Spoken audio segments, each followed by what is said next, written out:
Good morning. Today we're going to finish 1 Kings 2. So your reading is 1 Kings 2, 36 through 46. So pause me and read 1 Kings 2, 36 through 46, and I'll be here when you get back. Okay, so previously we learned that Adonijah and Joab have been killed and Abiathar has been sent to the country.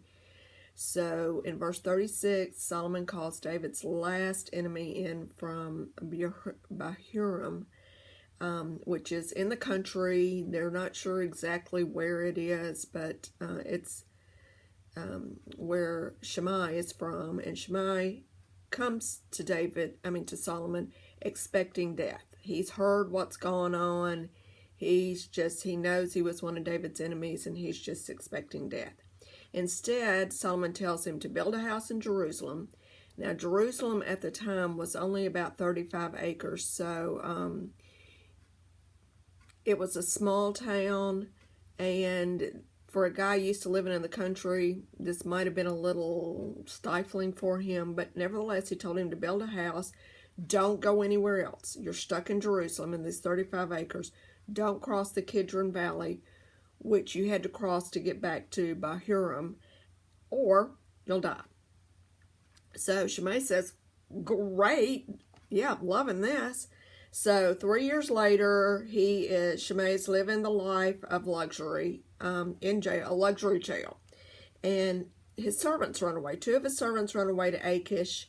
There's speculation that maybe they ran away because they were mistreated, but there's no way to really know.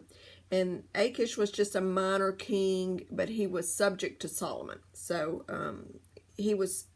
Shimei was told that these servants had run away. So he was probably told by other servants, which meant he had a lot of servants.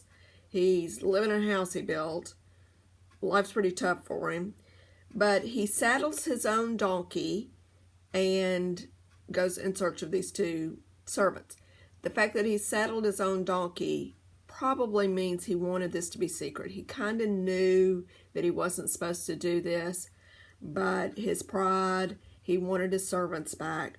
So he went to Gath, which is in the opposite way from Bahurim. He did not have to go through the Kidron Valley. He went and got his slaves back. So Solomon hears about all this, and he summons Shimei and says, hey, number 1, you did not keep your oath to the Lord. And number 2, you didn't obey me.